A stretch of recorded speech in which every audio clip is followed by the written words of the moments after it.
အဲ့တော့တိုင်းရေးပြည်ရေးမျှော်တွေးကြည့်ဆိုတဲ့အခါဒီကနေ့မြတ်စွာဘုရားရဲ့အဆုံးအမစကားလေးကိုမှတ်သားပြီးတော့ကြည့်ရအောင်လူအဖွဲ့အစည်းတစ်ခုဟာ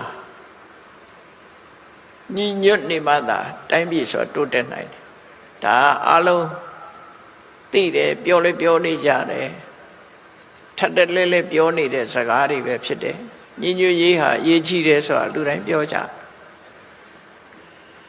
မြတ်စွာဘုရားရဲ့အဆုံးအမစကားလေးတစ်ခုဘုရားဘာသာဝင်သူတော်စင်နေမတနာယူကြည့်ဖို့ကဝိဝါဒံဘယတောဒိဋ္ဌဝါအဝိဝါဒင်္စခေမတောသမက္ကတခိလာဟောထဧတာဗုဒ္ဓနုတတနိမြတ်စွာဘုရားကတတိပိဆုံးမတာအေးဝိဝါဒအယူဝါဒကွဲပြားပြီးတော့ဆန့်ကျင်ဘက်တွေပြောလာလို့ရှိရင်တတိထားတော့လူဖွဲ့စည်းထဲမှာအယူဝါဒကွဲပြားပြီးတော့ဆန့်ကျင်ဘက်တွေပြောလာတယ်ဆန့်ကျင်တဲ့စကားတွေပြောလာလို့ရှိရင်အဲ့ဒါဘေးဟာအန္တရာယ်တစ်ခုပဲတဲ့အဝိဝါဒင်္စခေမတော့ဆန့်ကျင်မဲ့စကားတွေမပြောဘဲနဲ့ညီညွတ်စိတ်ဆက်တဲ့စကားမျိုးပြောပြီးဆိုရင်ညီညွတ်ခြင်းဟာတန်ဖိုးရှိတာမို့ဒါဟာအခြေအနေကောင်းတစ်ခုကိုဖော်ဆောင်တယ်လို့သမက္ခတခိလာဟောတာသမက္ခသွားတူစားတူနေတူလှုပ်တူစိတ်တူကိုမြညီညွတ်ကြမယ်တခိလာဟောတာဆက်ဆံရေးတူနဲ့တူပြည့်ပြည့်ကြရမယ်မိကောင်းဆွေကောင်းအနေထားမျိုးနဲ့ပြည့်ပြည့်ပြည့်ပြည့်ဆက်ဆံပေါင်းသင်းရမယ်ဧတာဗုဒ္ဓနုတတတိဒါဟာမြတ်စွာဘုရားရဲ့အဆုံးအမပါလို့မြတ်စွာဘုရားဟောတဲ့အဆုံးအမတရားတော်တွေဟာလူလေသေးမရှိအောင်ဒီလိုအဖက်ဖက်ကဆုံးမခဲ့တာဖြစ်တယ်အဲ့ဒါကိုကြည့်မယ်ဆိုရင်ကောက်ချက်ချကြည့်လိုက်တဲ့အခါအမြင်မတူပေမဲ့စိတ်ထားဖြူစင်မှာသူ့အမြင်ကိုအမြင်ဆိုတာရှိနိုင်တယ်အမြင်မတူတာအဓိကမဟုတ်ဘူးစိတ်ထားဖြူစင်မှုပဲအရေးကြီးတယ်အမြင်မတူရင်နားလည်မှုရှိရအမြင်မတူပေမဲ့စိတ်ထားဖြူစင်မှာအကျိုးတူပူပေါင်းမှာအလုံးဟာတမြေတဲ့နေတရေတဲ့တောက်တာဆိုတော့အကျိုးတူပူပေါင်းရမှာဒုက္ခတွေ့လဲမျှဝေခံစားရမှာပဲဒုက္ခတွေ့လဲမျှဝေခံစားရမှာနော်အေးတူပူအမျှဆိုမြန်မာစကားအကျိုးတူပူပေါင်းမှာပျက်စီးအောင်မလုပ်ပါနဲ့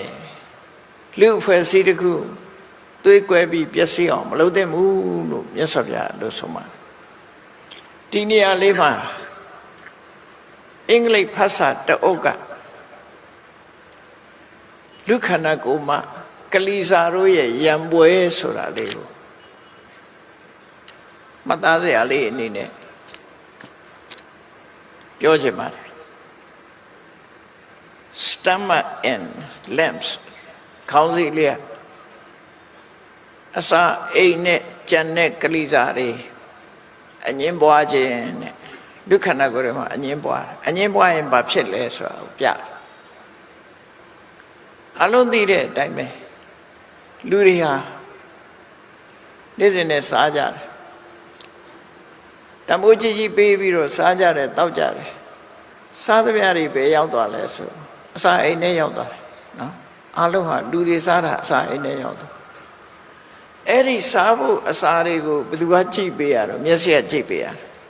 ဘယ်သူကယူပေးရတော့လက်ကယူပေးရအဲ့ဒီအစာရှိတဲ့နေရာရောက်အောင်သွားတာဘယ်သူကတော့ဆိုခြေတော့အဲ့ဒါအကျိုးတူပူပေါင်းမှုမလုပ်ဖက်နဲ့သဘောထားတွေကွက်လာဘလို့ဖြစ်တယ်မျက်စိတို့ခြေထောက်တို့လက်တို့အတွေးတစ်မျိုးပေါ်လာတယ်မျက်စိကဘယ်နေရာအစာရှိတယ်ငါကြည့်ပေးရပြီးတော့လည်းငါလည်းမစားရအောင်ခြေထောက်ကလည်းအစာအာဟာရရှိတဲ့နေရာငါသွားပေးရတယ်သွားပေးရတယ်ငါလည်းမစားရအောင်လက်ကလည်းပဲအစာတွေငါကယူပေးရတယ်ဒါပေမဲ့ငါစီမှာတစ်စိမှမရှိဘူးတစ်ခုမှမရှိဘူးအားလုံးဟာ အစာအိမ်ဆိုတဲ့ကောင်ကလက်ဝကြီးအုပ်သွားတာအကုန်လုံးသူ့ထဲကြီးကုန်ရောက်သွားတယ်ပုံမြင်လေးတစ်ခုပေါ့အဲ့လိုလုပ်ပြီးတော့မကျင့်တတ်ဘူးအစာအိမ်လူပါဝတယ်မကျင့်တတ်ဘူးခြေတော့ကလည်းဆန္ဒပြတယ်အစာရှိတဲ့စီသွားမပေးဘူးမျက်လုံးကလည်းကြည့်မပေးတော့ဘူးလက်ကလည်းယူမပေးဘူးဖြတ်လေးဖြတ်နဲ့ဖြတ်လိုက်ကြသူတို့တရက်နှစ်ရက်သုံးရက်တပတ်ကြောလာတဲ့အခါဘာဖြစ်လာတော့ဆိုအစာအိမ်နဲ့အစာမရောက်တော့လက်ကလည်းမသေးချင်တော့အားတွေပြတ်လာခြေထောက်ကလည်းမကြွနိုင်တော့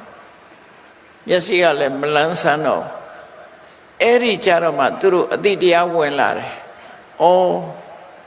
သူစီရောက်တာဟာငါတို့အတွက်ပါလားသဘောပေါက်သွားတယ်။ဒါမှတ်သားစရာလွန်ကောင်းတယ်။ဥပမာတစ်ခုဗမာပြည်မှာကုမ္ပဏီတွေလုပ်တယ်။ကုမ္ပဏီဝန်ထမ်းနဲ့ကုမ္ပဏီပိုင်ရှင်ဆိုပါစို့အရင်ကြီးထုတ်တဲ့ကုမ္ပဏီပိုင်ရှင်ကိုဝန်ထမ်းတွေကငါတို့ကလှုပ်ရတယ်နေရောညရောငါတို့လှုပ်လို့ရှားသမျှငွေကြေးအမြတ်တွေကသူကြီးပဲယူတယ်ဒီအမြင်မျိုးမြင်လာပြီဆိုလို့ရှိရင်ကုမ္ပဏီဝန်ထမ်းတွေကမလှုပ်တော့ကုမ္ပဏီပိုင်ရှင်ကလည်းငွေကြေးတနမရဘယ်သူကိုထိခိုက်တုံးဆိုကုမ္ပဏီပိုင်ရှင်ကဝန်ထမ်းတွေမရှိတဲ့အခါကုမ္ပဏီကိုပိတ်လိုက်တော့နံပါတ်1ထိတာဘယ်သူတော့ဆိုဝန်ထမ်းတွေစာဝတ်နေဒုက္ခရောက်သွားအဲ့တော့ကုမ္ပဏီငွေကြေးတနရင်းနှီးထားတဲ့ကုမ္ပဏီပိုင်ရှင်ကကုမ္ပဏီပိုင်ရှင်ကြောင့်ငါတို့ဟာနေစဉ်စာဝတ်နေပြေးလဲနေတယ်လို့ကျေးဇူးတင်ရမယ်ကုမ္ပဏီပိုင်ရှင်ကလည်းဝန်ထမ်းတွေကိုသူတို့လုပ်ပေးလို့ငါလုံငါလက်ပတ်နေတယ်ဆိုကျေးဇူးတင်နှစ်ဦးနှစ်ဝနော်အကျိုးတူပူပေါင်းပါမှလုပ်ငန်းတစ်ခုကအောင်မြင်တယ်ဆိုတာထင်ရှားတယ်ပေါ့နော်အဲ့ဒါလို့ပူပေါင်းဆောင်ရွက်ဖို့ဟာအမှန်တမ်းအရေးကြီးတယ်အဲ့ဒါလို့လူခန္ဓာကိုယ်မှာအခုလို့ကလေးစားတွေရံဖြစ်တယ်လို့လူအဖွဲ့အစည်းတွေကလုပ်ငန်းကိုင်တာတွေမှာလည်းပဲအစင်မပြေဘူးအတွေးတွေလွဲမှားတယ်ဆိုလို့ရှိရင်ဒီလူဖွဲ့စည်းကြီးတစ်ခုလုံးကပျက်စီးသွားနိုင်တယ်ပေါ့